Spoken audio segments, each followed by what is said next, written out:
Mamaybe, good afternoon po. Pa-help po ako pa-compute.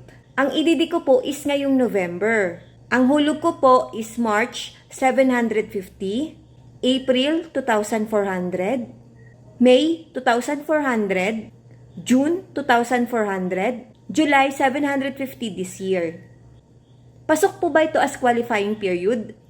Hi Beb! For today's video, sasagutin natin yung concern ni Beb Juvelin.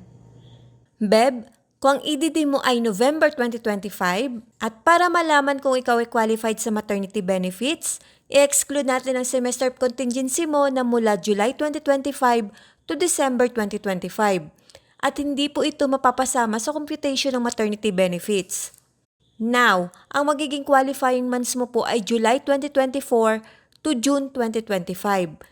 Dito po magsiselect ng at least 3 to 6 highest monthly salary credits para makompute ang maternity benefits. Hindi na po pwedeng hulugan yung mga late months at considered late payment na po ito kapag nakapagbayad ka within semester contingency.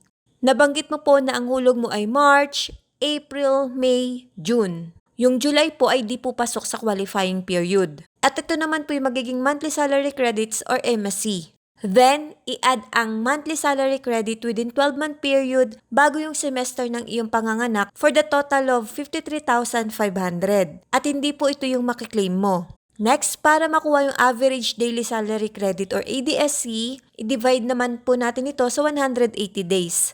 So, ito po yung ADSC mo. Next, I assume na normal or cesarean delivery ka, i-multiply natin ang ADSC mo sa 105 days.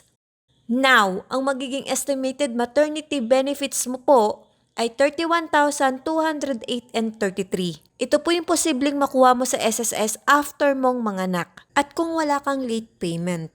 Sana'y nasagot ko ang iyong katanungan. Thank you and God bless. Follow for more!